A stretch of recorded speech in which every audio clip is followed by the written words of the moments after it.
સુરતમાં યશવી ફાઉન્ડેશન ટ્રસ્ટે સમૂહ લગ્નનું આયોજન કર્યું હતું। સતત બીજા વર્ષે 51 દીકરીઓના સમૂહ લગ્ન કરવામાં આવ્યા છે। તો પાલ ખાતે આવેલ મનપા ગ્રાઉન્ડ પર 51 દીકરીઓના સમૂહ લગ્ન કરવામાં આવ્યા। સાંસદ મુકેશ દલાલ, મેયર દક્ષેશ માવાણી સમૂહ લગ્નમાં હાજર રહ્યા હતા। લોકગાયિકા કિંજલ દવે, પોલીસ કમિશનર અનુપમસિંહ ગેહલોતની પણ હાજરી જોવા મળી। સમૂહ લગ્નની શરૂઆતમાં નવયુગલો, જાનૈયાઓ સાથે અને ઉપસ્થિત મહેમાનોએ પહેલગામ આતંકી હુમલામાં માર્યા ગયેલા મૃતકોને મૌન પાડીને શ્રદ્ધાંજલિ પાઠવી હતી। નો જે ઉત્સવ છે એ બહુ સારી રીતે આજે બધા નવ દંપતીઓ પોતાની નવી જીવનની શરૂઆત કરવા જઈ રહ્યા છે।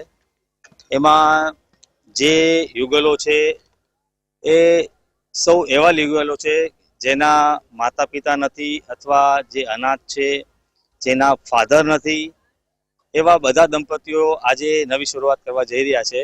તો એ બધાને હું આવનાર જીવનમાં ખુશમય રહે, સારું રીતે એ લોકો જીવે।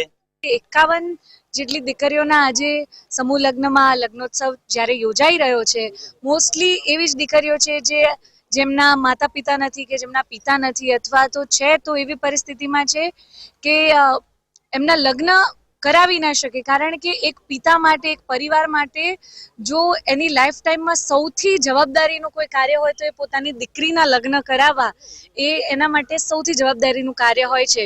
અને ઘણા બધા આજે 51 જેટલા પરિવારો એમના દીકરીના લગ્ન કરાવવાનો ભાર એમના જીવનમાંથી ઉતારી રહ્યા છે। એ યશવી ફાઉન્ડેશન અને પરેશભાઈ જેવા લોકોને હું ખૂબ ખૂબ અભિનંદન આપું છું।